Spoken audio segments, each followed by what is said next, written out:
beaucoup à tous.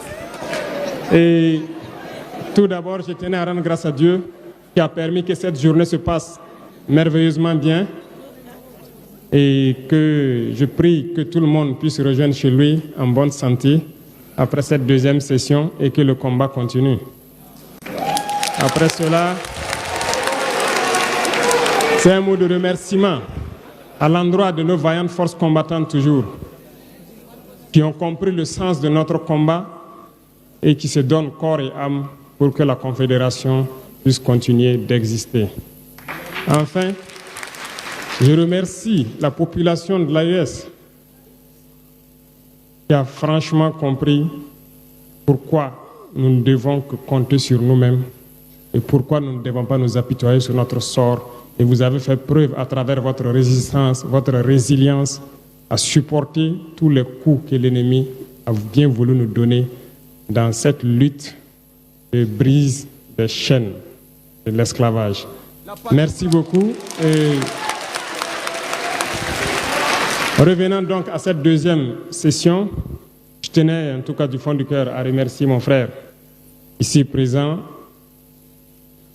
le général d'armée Assimi Goïta, président de la transition du Mali, pour le travail énorme qui a été abattu durant ce temps depuis la création. Poser les jalons d'une telle confédération n'est pas chose aisée. Et surtout, vous avez tous été témoins de tous les défis qui ont été donc posés à nos États respectivement et à la confédération tout entière. Donc je tenais à le dire encore, merci pour tout le travail abattu, merci pour le sens de l'écoute, merci pour tous les sacrifices consentis et merci surtout à tous nos collaborateurs, les membres du gouvernement, tous les services techniques qui ont vraiment œuvré pour que cette journée soit, qui ont tout fait pour que tous les acquis qui ont été donc à l'ordre du jour aujourd'hui puissent voir le jour. Soyez remerciés une fois de plus et je souhaite que cet esprit de sacrifice, de don de soi puisse continuer parce que le seul objectif que nous avons, c'est le bonheur de nos populations. J'ai accepté avec beaucoup d'humilité et beaucoup d'interpellation donc cette lourde mission qui m'a été confiée. Beaucoup d'interpellations en ce sens que lorsqu'on regarde l'enthousiasme des peuples, nous devons de comprendre le message qui nous est passé, nos chefs d'État. Nous ne devons plus dormir, nous devons continuer le combat, continuer à avancer parce que les peuples aspirent à la paix, les peuples aspirent au développement, les peuples aspirent à vivre heureux chez eux. Sur ce, je tenais à féliciter chaque acteur des trois grands domaines donc, de notre confédération, les acteurs de la défense et de la sécurité, qui ont vraiment fait assez d'efforts pour contenir la menace qui a grandi, certes, mais la menace a été contenue et vous dire encore d'attacher les ceintures parce que le lancement de la force doit être suivi d'opérations de grande envergure et donc dans les jours à venir, vous serez encore sollicités pour pouvoir intensifier la lutte. Aux acteurs donc de la diplomatie, je vous félicite, je l'ai déjà fait à Ouagadougou, je vous félicite encore parce que vous n'avez pas fait que de la diplomatie, vous avez fait de la diplomatie et de la communication qui est aujourd'hui un maillon stratégique essentiel dans tout le combat que nous menons. Merci pour ce combat, merci pour ce sacrifice, merci pour toute la lutte pour faire reconnaître notre confédération à tous les sceptiques qui n'ont pas voulu l'accepter au début. Et continuer ainsi parce que de grands défis nous attendent. Nous avons été intégrés certainement dans certaines organisations, comme le général Tchani l'a dit, inutiles. Nous allons voir comment nous retirer de ces organisations inutiles et nous concentrer sur l'essentiel.